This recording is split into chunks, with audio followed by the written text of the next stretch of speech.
こんにちは。今回は、オネクが地球に来てから体験したカルチャーショックと気づきについてお話しします。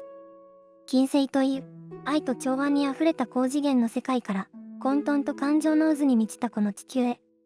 彼女が何に驚き、何に戸惑い、何を学んだのか。それは私たち地球人が当たり前と思っている日常を全く違う視点から見つめ直すチャンスでもあります。地球に来たばかりの頃、オムネクはまず、体の重さと感覚の強さに圧倒されたといいます。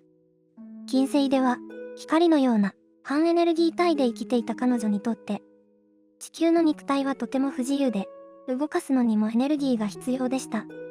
空気は濃く、重力も強く、五感の刺激は強烈。特に、痛みや寒さ、空腹といった肉体的な不快感は、金星には存在しないものでした。そして何よりも衝撃だったのが人間同士の関係性でした。金星では誰もがテレパシーで心を共有し、思いやりと敬意によってつながっていました。けれど地球では言葉が通じても心が通じないことが多くあったのです。人は本音を隠し、時に自分を守るために嘘をつきます。弱さは隠すべきもの。競争こそが価値を生むもの。孤独は誰にも見せてはいけないもの。そうした価値観に、彼女は深いショックを受けたといいます。ある日、彼女はこう思ったそうです。どうして、こんなにみんな、一人ぼっちで生きているの？地球の社会では、表面では賑やかでも、内側に深い孤独や不安を抱えている人がたくさんいます。その理由を探る中で、オムネクはある違いに気づきました。それは、つながりの感覚。金星では、自分と他人、自分と自然、自分と宇宙は分かれていません。すべてが一体であり、つながっているという実感があるのです。でも地球では、多くの人が、自分は切り離された存在だと感じている。それが、孤独や争いの原因になっている。彼女はそう考えるようになったのです。さらに彼女が驚いたのは、地球の教育としつけのあり方でした。金星では、子供たちは自由に遊びながら、魂の直感に従って学んでいきます。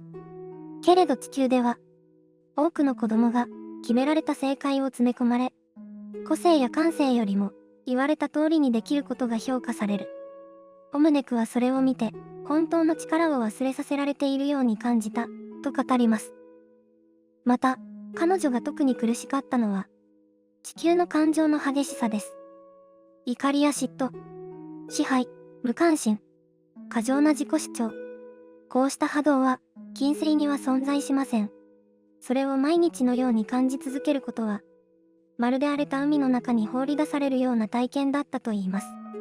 時に人々の怒りや悲しみに巻き込まれ、自分の感情までコントロールできなくなるようなこともありました。それでも、彼女はそこに学びの鍵を見出します。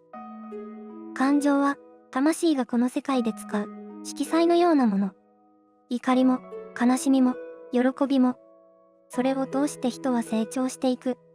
そう語る彼女の目は、どこか温かく、優しく、そして誇りに満ちていました。地球の混沌の中にも、美しさがある。それは、未完成で不器用なまま、お互いを理解しようとする姿。ぶつかりながらも、大切な誰かを思う気持ち。その人間らしさこそが、この星の最大の魅力なのだと、彼女は言います。オムネクはまた、こうも語っています。地球人は、思い出そうとしている。本当は、誰もが光であり、愛そのものであるということを。確かに、私たちは時に忘れてしまいます。自分が愛されていること。